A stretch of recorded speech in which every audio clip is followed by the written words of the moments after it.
Today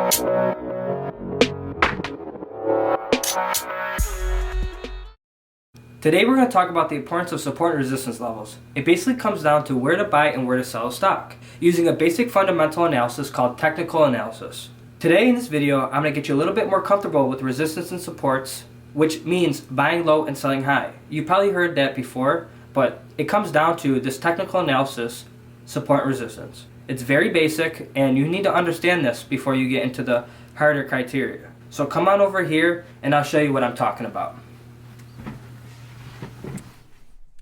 So, let me show you. The support is usually where you want to buy, which is right here, and the resistance right up here is where you want to sell. Understanding that the support is usually where the stock bounces, that's where you want to buy the stock. Understanding that the resistance is usually where it peaks out, the stock peaks out, that's where you want to sell the stock. Support is where you want to buy, and the resistance is where you want to sell, because it peaks out, and this is usually where it bounces. Not 100%, but usually.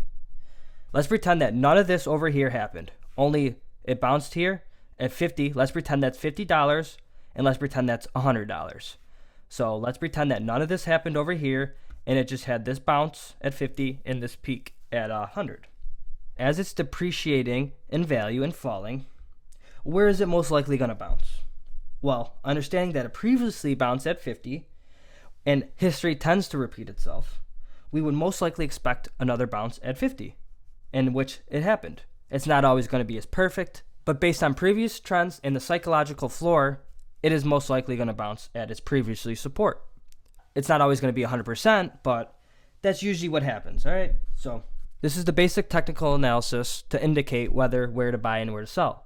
So once you understand the support and resistance, then we can get into all the other good stuff, but you need to understand the basics. So the support and resistance, in a sense, are the lowest and highest point the stocks are willing to be purchased and sold at. So understanding that the peak is 100, understanding that the resistance or the peak is usually where it sells off and the demand decreases, that's where you want to usually lock in your profits, where the demand is decreasing. Because why would you want to pay for something overvalued?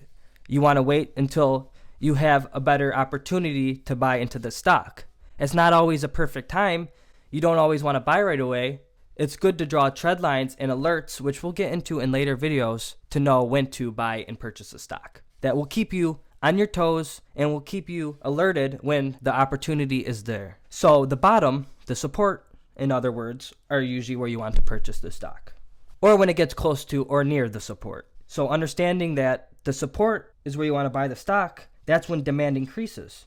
So understanding that previously trends is where you want to lock in profits. It's not always going to be as perfect, like I said. There are upward trends, there are downward trends, which we'll get into later, but for now I just want to show you the basics. Now I want to show you a different diagram. This is more of an upward trend, as you can see, which still has resistance and support levels. It's appreciating in value, but still has the support and resistance levels, as you can see. Understand that if it breaks above the resistance level, that old resistance level becomes the new support. And that creates a different margin of profit. So as you can see, it's in this margin of profit. It hits the support, it breaks above the resistance level, and it's in a different margin for profit. Understand that that resistance level becomes a new support.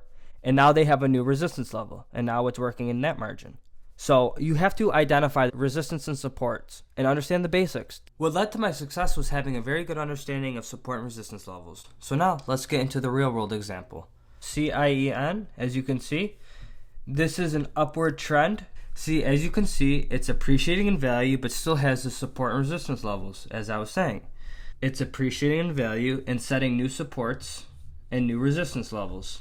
So you then draw the trend line from right here to here, from support to support. And if you're wondering how to draw a trend line, come up here to drawings, drawing tools, and then click here, and that's how you draw the trend line. Just double click and drag from support to support, and that's your bottom.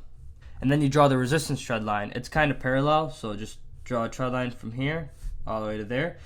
This just lets you be able to identify the low and high points. So buy at the low, sell high, buy low, sell high. So I'm sure you've heard that saying before, buy low, sell high. And this is really the technical analysis of buying low and selling high. This isn't solely the indicator you want to rely on. If one indicator, 2, 3 indicators are telling me maybe it's the right time to buy, then I'm going to go with my gut and buy. So Definitely having a good understanding of support and resistance will definitely be very useful and will lead to your success. But you have to be able to identify the low points and sell at the high points.